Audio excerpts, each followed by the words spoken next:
In questo esatto momento, 400 miliardi di proiettili invisibili stanno trivellando il tuo corpo e la tua mente ti sta mentendo per non farti impazzire. Fotoni, onde acustiche, sbalzi termici, molecole chimiche. Un bombardamento spietato e incessante contro la tua pelle. Eppure, tu non senti quasi nulla. Senti solo la mia voce. Da 400 miliardi di bit al secondo, il tuo cervello ne sta processando coscientemente a malapena 2000. Tutto il resto è stato cancellato nel buio. Ma per capire dove finisce questo oceano di dati, dobbiamo guardare cosa fa da scudo. Significa che il 99,9% della realtà fisica che ti circonda viene brutalmente scartato. Se la tua architettura neurale tentasse di processare ogni singolo dato che colpisce i recettori in questo istante, collasserebbe. Impazziresti in una frazione di secondo. Saresti sommerso da una tempesta di colori accecanti, frequenze assordanti e pressioni tattili insopportabili. Il mondo reale, nudo e crudo, non è fatto per essere vissuto. È semplicemente troppo pesante per un cervello biologico. Ed è qui che entra in gioco l'arma segreta dell'evoluzione. Non sei una spugna che assorbe l'universo. Sei uno scudo che lo respinge. Per proteggerti da questo caos cosmico, la biologia ha costruito dentro di te il sistema di filtraggio più spietato che conosciamo. I tuoi occhi, le tue orecchie, la tua pelle. Non sono finestre aperte, sono porte blindate con uno spioncino microscopico. Lasciano passare solo i dati matematicamente necessari per farti sopravvivere fino a stasera. Un'ombra in movimento, un calo di temperatura. Tutto il resto viene incenerito prima di arrivare alla tua coscienza. Ma questa censura estrema porta a una conseguenza inaspettata. Guarda la stanza intorno a te. Quello che chiami mondo, quello che vedi e tocchi in questo momento, non è l'universo oggettivo. È un riassunto esecutivo. Una sintesi ultracompressa generata in tempo reale dalla tua materia grigia, esclusivamente per te. Stai vivendo letteralmente all'interno di una simulazione privata. La biologia ci spiega il meccanismo meccanico di questo filtro, ma è nel momento esatto in cui realizziamo di essere murati vivi dentro la nostra testa che il vero problema si manifesta. La tua architettura neurale è irripetibile. Nessuno degli 8 miliardi di esseri umani sulla Terra possiede la tua stessa densità sinaptica o i tuoi filtri chimici. Il tuo cervello è un'isola mutante. È scolpito dalle tue esperienze, dalla genetica, dai traumi fisici e dai ricordi. 2 persone che guardano lo stesso albero ricevono gli stessi fotoni. Ma i loro cervelli elaborano quei dati attraverso reti fisicamente diverse. Macchine diverse devono produrre risultati diversi. È la logica di base della termodinamica. Eppure, c'è un dettaglio che fa crollare questa logica. Se l'hardware di ogni essere umano è radicalmente diverso e se ognuno di noi filtra la realtà nel buio totale del proprio cranio, perché vediamo tutti lo stesso cielo azzurro? Perché se alzo il dito e indico la luna, tu la vedi esattamente nello stesso punto dello spazio? Come fanno 8 miliardi di simulatori biologici isolati, difettosi e unici a sincronizzarsi su un'unica, solida, inconfutabile realtà condivisa? La risposta a questo paradosso ribalta completamente tutto ciò che credevamo di sapere sulla percezione umana. Per decenni abbiamo pensato al cervello come a una telecamera passiva. La luce entra, la foto si sviluppa, noi vediamo. Sbagliato. Il cervello non aspetta il mondo, lo anticipa. Tu non vedi ciò che c'è là fuori, ma ciò che la tua mente ha già calcolato che ci sia. Si chiama codifica predittiva. In questo preciso istante, i tuoi neuroni stanno sparando un'ipotesi della realtà verso l'esterno, prima ancora che la luce abbia colpito la tua retina. E quando l'universo risponde, scatta il vero meccanismo. Il cervello lancia la sua previsione. L'universo fisico risponde inviando dati reali attraverso i tuoi recettori. Se combaciano, percepisci la normalità. Ma se c'è una discrepanza, se arriva un fotone non calcolato, si genera un errore di predizione.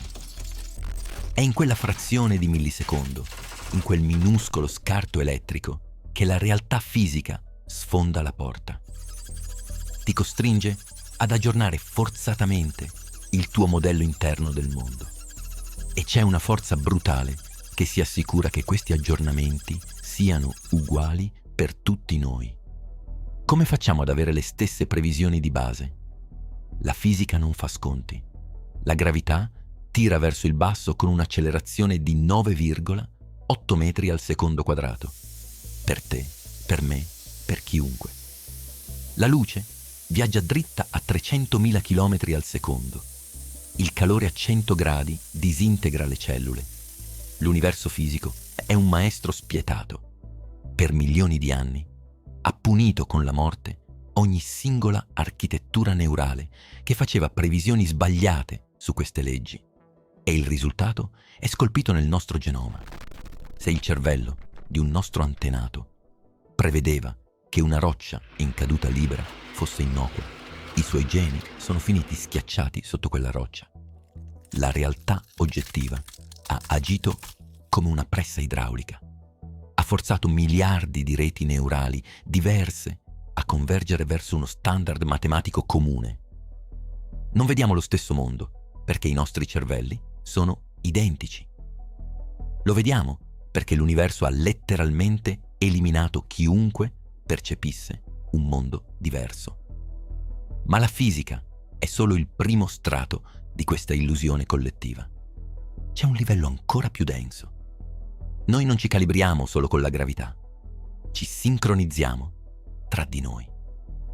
Quando due esseri umani interagiscono, i loro cervelli sparano raffiche continue di errori di predizione.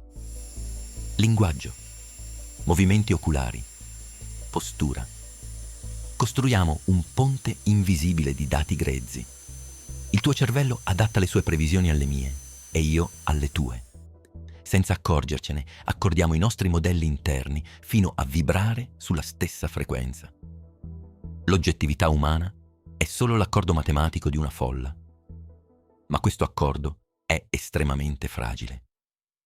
Questa sincronizzazione è un miracolo in bilico, su un filo di rasoio.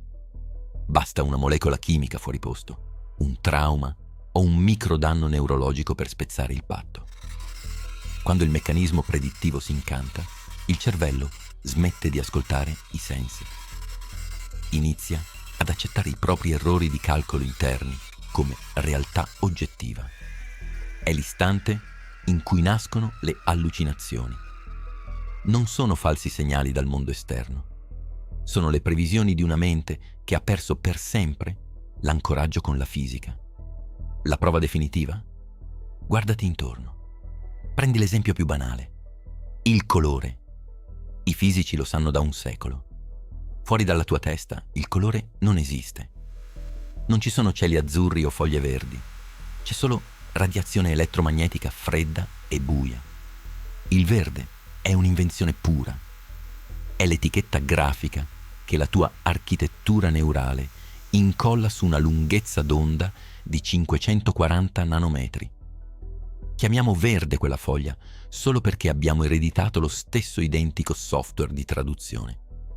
Stiamo letteralmente condividendo una gigantesca, precisissima allucinazione di massa.